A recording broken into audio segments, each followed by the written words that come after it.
Hello everyone, just a quick little note before I start. This will be an audio only video, which is why the screen will be black. There might be some thumping noises at some point because I think I accidentally bumped my desk while I was making this. But the whole point of this is if you want to put this on in the background while you're doing something else, this is kind of what this is made for. Let me know as well if you would like me to put this on some sort of podcast platform because it might do better on there in terms of how I'm presenting it. But I wanted to let you know audio only, so there's not really going to be anything to look at, but I hope you will enjoy this discussion. And until next time, thank you. Why, hello, fine folks of the interwebs. I hope you're all doing well today. I am back on this channel today because I wanted to talk about something which I think is highly important to our society and which will come up in philosophical conversations going forward. After all, this is a philosophy channel, and after a long absence, I wanted to come back today to speak about this because I think this is a topic that, as I said, we are going to be talking about a lot in the decades to come.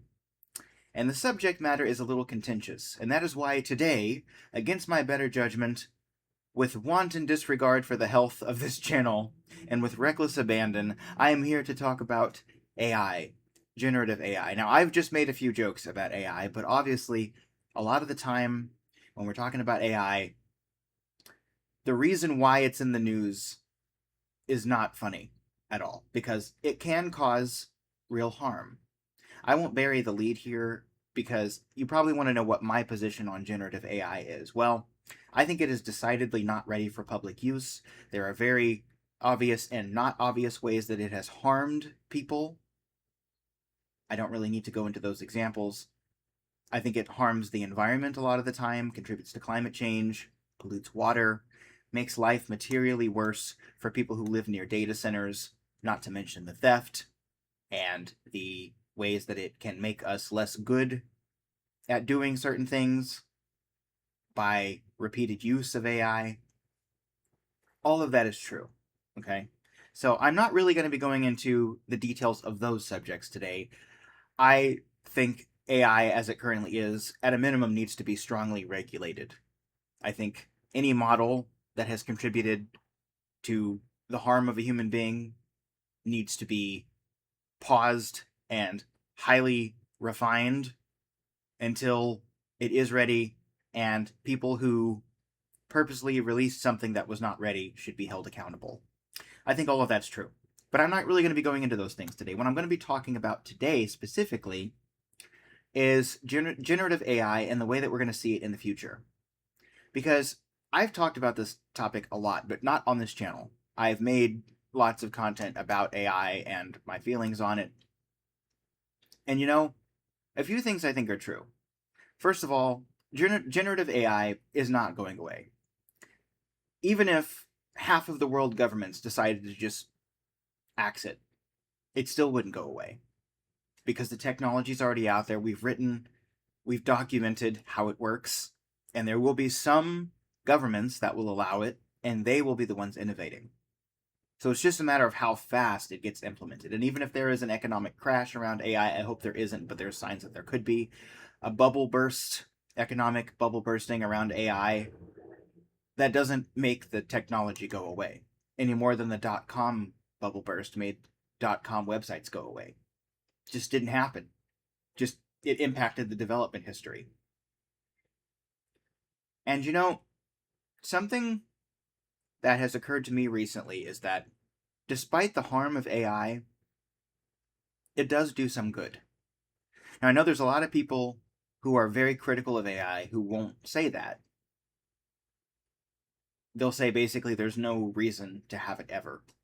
And when I say it does good, I don't mean that it, for example, is something that should save you time in the office and you should use in a medical setting, because AI, if you don't know, is extremely bad at summarizing things, and I would not recommend any medical person at any level for any reason use generative AI in what they're doing. I think they should use the same processes they've always used and just try to make them a little bit more efficient, because generative AI is not ready for those contexts. So I'm not talking about things like that necessarily. What I mean is it does some people emotional good. We live in a highly traumatizing time right now. We have a fascistic regime in the White House, of course, and a lot of people's lives are being uprooted. And this really hit home for me today because I was on YouTube and I saw some content created by AI. I won't go into the specific channel here, but there are lots of these. There are lots of these channels that create AI music and AI visuals to go with it, or fan films of popular intellectual properties. And these channels have gotten a lot of flack from various people because of the theft element of art. But let's just set that aside for a second. I think AI is like anything else. It has good applications and bad applications. And it does good and it does harm at the same time. You could say that for pretty much anything. And I would hope that as the technology progresses, the harm gets reduced more and the good becomes a greater share. The emotional good I'm talking about is these videos that are out there where you can find AI songs that were created and visuals to go with them. They can be very conceptual, they can be more abstract, or they can be more concrete and be exactly what the song is about if it's not your song, or even if it is your song and you use AI to create some sort of lyrical content as far as music. These videos not only bring a lot of people joy, they bring a lot of people together, but I think they help certain people who are going through emotional things. So if you create a music video with this beautiful piano music and it's clouds and mountains and beautiful birds, for example, there are people who are going to watch that and it will bring them so much joy. And you could make the argument, well, you can make that content without AI, which is true, but it's going to be expensive and time consuming and a barrier for a lot of people who just can't make that, who have these ideas, have ideas in their head, they put them out there, they make something that no one's ever made before. And they can make it so fast that there are people who follow that channel maybe every few days or even every day they release new stuff. And if they're releasing new stuff every day, people are enjoying it. It's bringing them a lot of good. They're building community around it. And it's therapeutic for some people. I don't know how anyone could think about that and say that it's not good. Now, you might say maybe it's creating some sort of other problem in our brains or something with instant gratification or something. But if someone is going through a very difficult emotional time and they feel like watching this content just helps keep them calm every day, I'm going to have a hard time telling them that that's a bad thing because of some hypothetical thing we might find out someday about maybe AI making us a little bit less patient or something. Because being less patient is something you can work through in therapy. But maybe to get to that point, you need something to keep your nerves in check when you're going through a very harsh thing at the moment. So, thinking about that, I don't really know how someone could argue that is a bad thing, that someone is experiencing that. And as I said, the power it takes to get to the AI generation and the pollution it causes, that's a separate question, because my feeling on that is that I don't think that permanently damaging the planet is worth AI. I just don't. But what I'm saying is, just because that's true doesn't mean that the person didn't get something good out of it. Because I see a lot of people framing this question like, well, I don't know why you're doing this because not only is it bad for the environment, but we're not getting anything good out of it. And that's just not the case, I don't think. And also, there are people who are wanting to be artists, wanting to be filmmakers, and they can't. They want to create this amazing idea, especially if you think about political cartoons where the artistic merit of the drawing is not as potent as the political message. I'm not saying it's not important in those contexts, but it's not the most important consideration. It's the point you're trying to make. Someone has a great idea for a political cartoon, they put it into an AI prompt, They can make it. It makes the point. It's topical. It's relevant. It's current. And a lot of people might see that and get a good laugh out of it and learn something. So again, you could tell someone, "We'll just learn to draw." You could tell someone, "Oh, we'll just learn to play music," or "just learn to be a photographer." But I think there's a reason why, for example, when we make movies, we have different people do different stuff. You have a writer, you have a director, you have a cinematographer, you have a person who does casting, you have a person who does props, another person who does safety, another person does the soundtrack, because no one can do everything. But some people have a lot of creative ideas and don't really have the money to bring those things to fruition. In today's economy, can you really say that if you have a great idea for a film and a great idea for a symphony and a great idea for a political cartoon, what are the chances that you're going to get to do all those things? Especially if you're not already rich. Very small. AI might open that possibility for people. We might get to see things we never would have gotten to see if we wouldn't have had generative AI. And again, am I saying that that justifies harming the environment? No. But I am saying it's still a good thing. It's a good thing that wasn't worth the bad thing happening. I think that's still true. But you can't say it's not a good thing, I don't think. Now, I guess I am going to talk about this. I wasn't going to go into this stuff, but I think it's relevant to where this conversation's going. Let's think about, for instance, the improvements that are going to happen to AI. So there will be an improvement in the model's abilities to create something convincing. Video, music, voices, whatever it is. That will be improved. And that's kind of neutral. There's good and bad about that, obviously. I don't really need to explain the harm that can come from very convincingly being able to replicate someone's voice. But there will be other improvements too. So these will be things like efficiency for computation. Efficiency with how much power you can store in a unit without it costing a bunch of materials. We've gotten way better at battery life in general. Batteries are becoming way better. And at least I believe they are. And if we get to the point with AI where in, let's say, 30 years, because that's like if you think about like the 1990s to now, what personal computers can do now versus what they could do in the 1990s, not even close.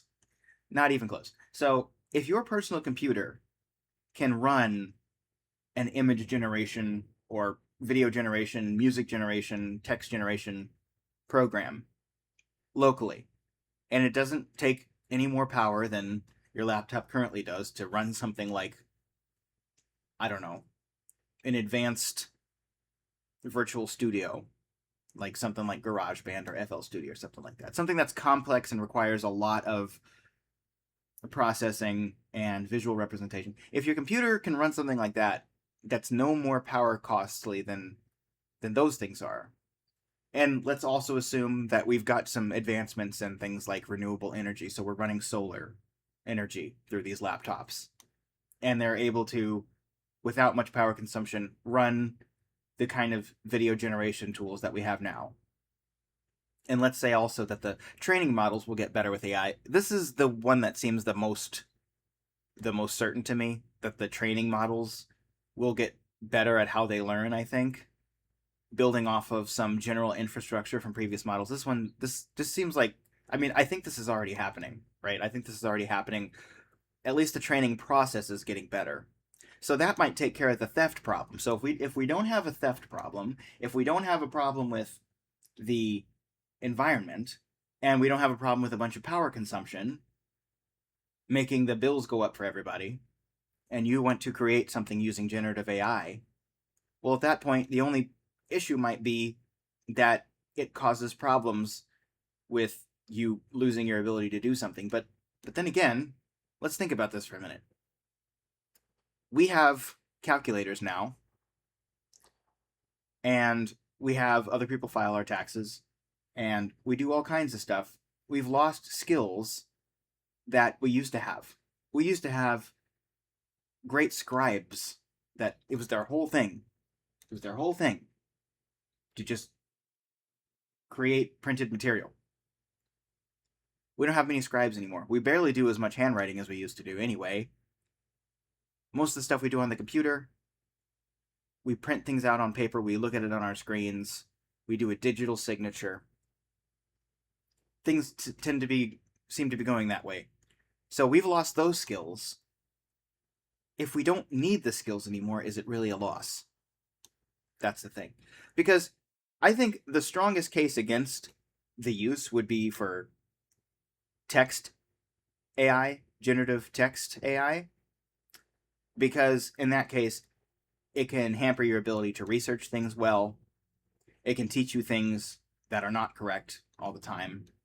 And if you're using it to come up with a story, it can actually make you worse at coming up with stories.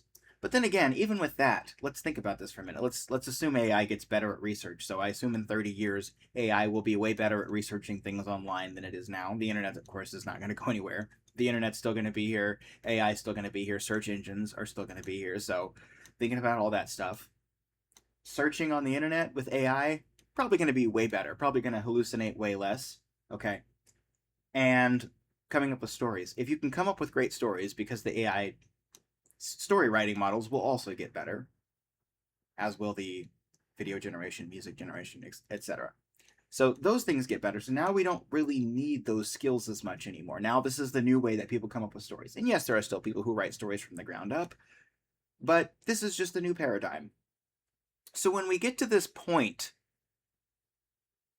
where we've kind of addressed all of these problems with AI, and again, I'm not saying that getting to that point justifies what we're doing now. I don't think it does. Human life is not worth any technological advancement. But this is the way society is going to go, and I don't think any of us can actually stop it, unfortunately. Right? So, if we get to that point, what will really be the problem with AI? Will there be one? And if we've become more isolated from one another, that's another thing that could have a problem. So I want to maybe take that back a little bit. That could be a problem. Is social media makes us less connected with each other. But will it just become a new normal? Because again, the moralistic argument of we shouldn't do this, I don't think we really have a choice, is the thing. Some of us can stop using AI if we really want to. I don't use it. A lot of other people I know don't use it. But if things are going that way, do we even have a choice? And at that point, doesn't the question become, how do we best operate a society with AI incorporated into it, not let's just stop using it? Doesn't that become the new question? And I do want to discuss for just a second, I keep saying AI is going to get better. And some people don't seem to think that's the case. But I always put it to people this way. Could there be an upper limit? Yes. We don't know what that is. People who work on AI tend to know what that is, but it's hard to trust people who are close to AI because a lot of them are very financially tied to it as well. And they might not have as objective of a stance on it. People who are highly qualified experts on it might talk about this. I haven't seen any of this personally, so I'm just saying in the moment, I don't know what that upper limit is, but let's just assume that on the one end, let's think about, for example, video generation, okay? On the one side of the spectrum is a completely realistic video of a chimpanzee riding a unicycle, okay? That in theory could exist. A perfectly convincing video of a chimpanzee riding a unicycle. Okay. And on the other side of the spectrum, we have a black screen with nothing on it. Okay? No sound, no images, no nothing. Okay? Just emptiness.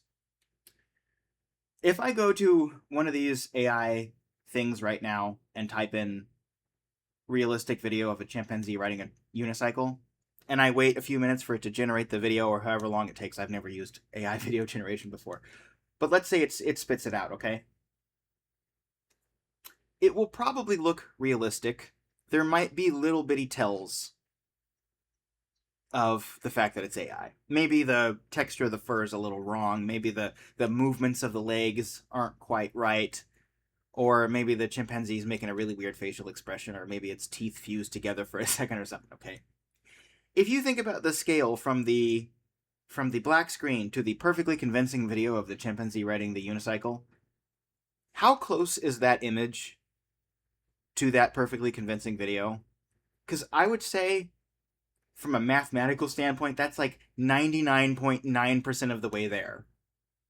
So we've gone from not being able to do that at all to the 99.9% realistic thing. I don't find it far fetched that we're going to be able to get to the extra 0.1%. I just it's it's guessed so many things correctly. It's gotten so good at doing that. We are human. We're trained on facial expressions, so especially if it's a human that we're looking at in the video, in the AI generated video, if someone does a weird thing with their eyes for a second, or their cheek kind of has a texture that's kind of wrong, we can tell that because human beings are good at that. But we're also reinforcing and training it, and we can tell it, yes, this is more right, yes, this is less right. After 30 years of training, I don't know that anyone's going to be able to tell the difference. So that's why I think AI is going to get better. AI has already gotten better with some of the things that it does with text generation. I remember talking to Cleverbot back in the day. Cleverbot was a sort of proto AI system that would respond to your queries and have a conversation with you in a way that sounded natural. And it was trained off of the things that people said to it, which created mixed results. But I will say, ChatGPT is a billion times better than that. Does it still have problems? Yes. Does it use weird phrases? Is it a little bit too contrived in its phraseology? Yeah. And does it have tells where it just doesn't understand certain things? Yeah, of course it does.